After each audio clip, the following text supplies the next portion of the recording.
सो अब हम इफेक्ट्स पढ़ते हैं। इफेक्ट्स में बेटा सबसे पहला आता है temperature. Temperature according to reach Hardwell's principle, ये आपने 11th में पढ़ा था। इफ अ सैचुरेटेड सोल्यूशन, अगर किसी भी सैचुरेटेड सोल्यूशन में डिसोल्यूशन प्रोसेस के दौरान डेल्टा एच यानी कि एंथैल्पी अगर ग्रेटर है देन 0 तो वो एंडोथर्मिक होगा, एंड अगर डेल्टा एच लेसर है तो वो एक्सोथर्मिक होगा। ठीक है, और प्रेशर पे तो डिपेंड ही नहीं करता है। अब हम पढ़ेंगे हेनरीज लॉ, जिसका दूसरा नाम है solubility of gas in liquid. हमने सबसे पहले कौन सी टाइप की सोल्यूबिलिटी पढ़ी, which is solubility of a solid in liquid. अब हम पढ़ेंगे गैस इन लिक्विड, जिसे हेनरीज लॉ के नाम से भी जानते हैं। ये बहुत क्लासिक क्वेश्चन है, बहुत बार पूछा जाता है, एंड इस पे एमसीक्यूज भी कई बार आ जाते हैं, so you need to focus. So अब हम करने जा रहे हैं हेनरीज लॉ, जिसका दूसरा नाम है solubility of gas in liquid. ठीक है, पहले हमने solubility of solid in liquid पढ़ा, अब हम गैस इन लिक्विड पढ़ेंगे। हेनरी ने बेटा क्या दिया था, एक क्वांटिटेटिव रिलेशनशिप दिया था between pressure and solubility of gas in solvent. मतलब तुम किसी गैस को डिसॉल्व कर रहे हो, सोचो सॉल्वेंट पानी ले रहे हो तुम, ठीक है, वैसे यहाँ पे वाटर नहीं है, बट तुम इमेजिन करो तो तुम गैस को किसी भी सॉल्वेंट में डिसॉल्व कर रहे हो, ठीक है, तो उसका और प्रेशर का क्या रिलेशन है, that was given by Henry. ठीक है, प्रिंसिपल कहता है, principle says that according to this law at constant temperature, principle कहता है कि भाई दिस लॉ के अकॉर्डिंग किसी भी कांस्टेंट टेम्परेचर पे, ठीक है, कांस्टेंट टेम्परेचर कोई पर्टिकुलर टेम्परेचर तुम्हें दे रखा है, उस पे जो सोल्यूबिलिटी होगी किसी भी गैस की लिक्विड के अंदर, या फिर तुम यहाँ पे वर्ड सॉल्वेंट भी यूज कर सकते हो, is directly proportional to the partial pressure of the gas present above the surface of the liquid.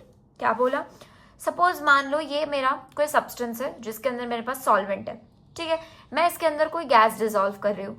अब मैंने जो गैस डिसॉल्व किया उसकी सोल्यूबिलिटी मैं कैसे मेजर करूँ, तो उसकी सोल्यूबिलिटी कितनी होगी, जो ये जो सॉल्वेंट है, ये सॉल्यूशन जब बना उसके ऊपर जितना पार्शियल प्रेशर होगा, जितना वेपर प्रेशर, पार्शियल प्रेशर यो मीन्स जो वेपर प्रेशर होगा पानी का, उतनी ही क्या होगी, सोल्यूबिलिटी होगी उस गैस की इन लिक्विड। ठीक है, समझ में आया।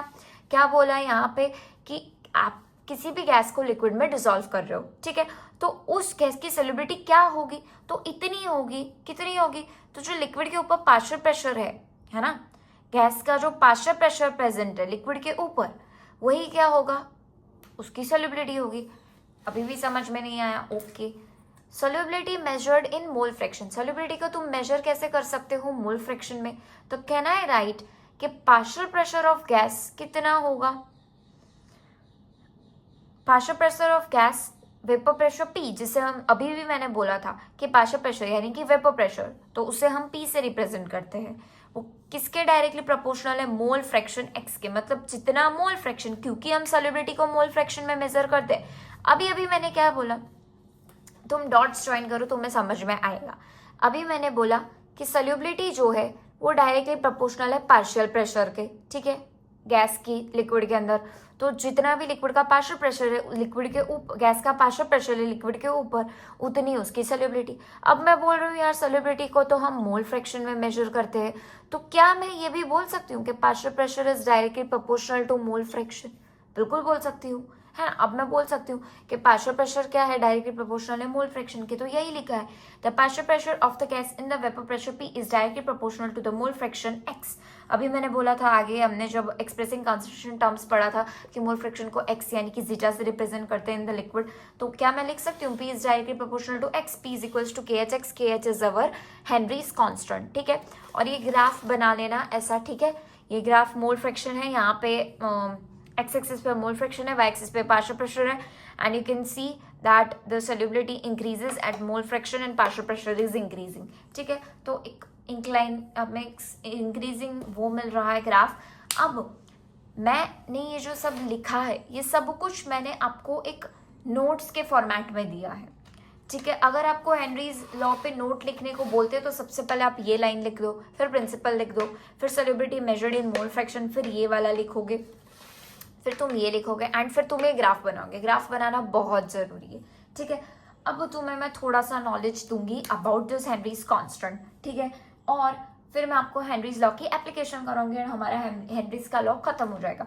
अब आपको कोई नोट पूछता है तो आपको ये लिखना पड़ेगा, ये भी लिखना पड़ेगा, ये भी लिखना पड़ेगा, this you have to write this and this. ये सब मैंने एनसीईआरटी में से ही लिखा है, तो आपको वो वाली कोई प्रॉब्लम नहीं होगी, ठीक है। और आगे मैं जो लिखवाऊंगी अबाउट हेनरीज कांस्टेंट वो भी लिखना पड़ेगा एंड हेनरीज लॉ की एप्लीकेशन भी लिखनी पड़ेगी अगर 4 मार्क का क्वेश्चन है तो, ठीक है। अब इट डिपेंड्स कि वो कितने मार्क पे आपको पूछा है, उतने according you have to write, ठीक है। और हेनरीज लॉ के एप्लीकेशंस में से एक आधी एमसीक्यू आएगा, हेनरीज कांस्टेंट पे अभी मैं जो लिखवाऊंगी उस पे भी एमसीक्यू आएगा, तो make sure about that.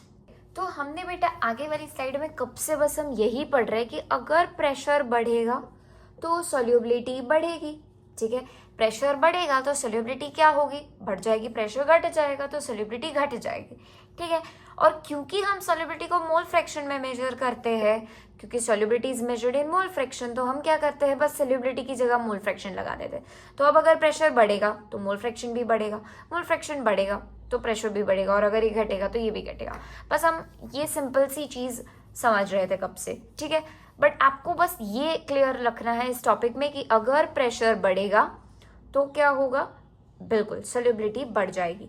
But twist is coming right here कि प्रेशर तो बढ़ा, सोल्यूबिलिटी भी बढ़ी, पर जब प्रेशर बढ़ेगा तब KH हेनरीज कांस्टेंट कम हो जाएगा, क्योंकि KH is inversely proportional to solubility. KH is directly proportional to temperature, temperature बढ़ेगा तो KH बढ़ेगा। बट देखो, अब मैंने बोला सोल्यूबिलिटी बढ़ गई, यानी कि यहाँ पे प्रेशर क्या होगा, बढ़ा हुआ होगा। But when I talk of KH तो KH कम होगा। समझ में आया? KH डायरेक्टली प्रोपोर्शनल टेम्परेचर, मतलब अगर KH बढ़ेगा तो टेम्परेचर भी बढ़ेगा, ठीक है। बट अगर सोल्यूबिलिटी बढ़ गई, इसका मतलब यहाँ से देख के बोलो तो प्रेशर भी बढ़ गया, बट KH की वैल्यू कम हो गई, क्योंकि ये इनवर्सली प्रोपोर्शनल में है। इनवर्सली प्रोपोर्शनल में एक चीज बढ़ती है तो एक चीज घटती है, ठीक है। अब हेनरीज लॉ की एप्लीकेशंस देख लेते हैं।